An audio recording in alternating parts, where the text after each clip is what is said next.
所以要獲得最佳嘅盈利，必須要有學習到有水準導師嘅課程，加上專業嘅軟件輔助，再以正確嘅投資方式，先至能夠喺各種唔同嘅市況之中長勝，累積財富㗎。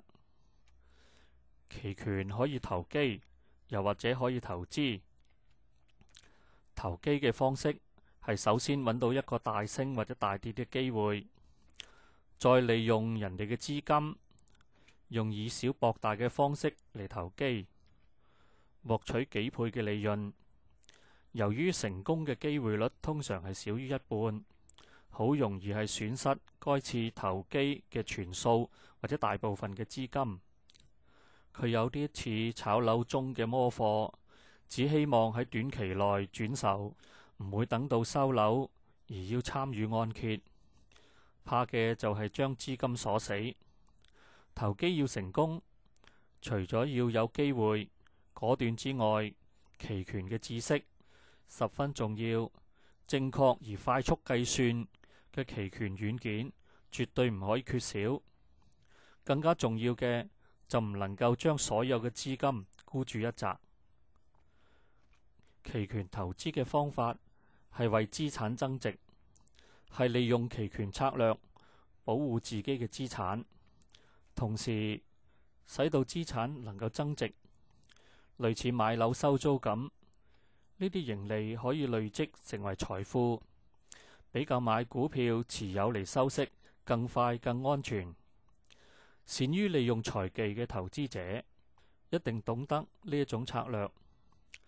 當然要有足夠嘅期權知識同埋運用合適嘅期權策略，加上軟件，先至可以成功啦。由於投資同埋投機嘅方式喺操作上同埋安排上都完全唔同㗎，最好選擇合適自己嘅方法啦。對於初學者嚟講，一定要先模擬後入市。開始模擬係喺紙上練習，必須要經過學習操練，對所學嘅策略進行實踐，喺必要時進行應變嘅方法。喺有信心之後，可以小本入市。有幾次成功同埋失敗嘅經驗之後，就知道何時需要警惕，直到贏得多輸得少嘅時候，就可以正式訂立自己嘅計劃啦。計劃必須係切合自己嘅能力同埋性格，要達到有長遠嘅目標，咁樣先至可以喺市場上面分享高效率嘅回報㗎。聽到呢度，相信大家對投資期權已經有一個輪廓。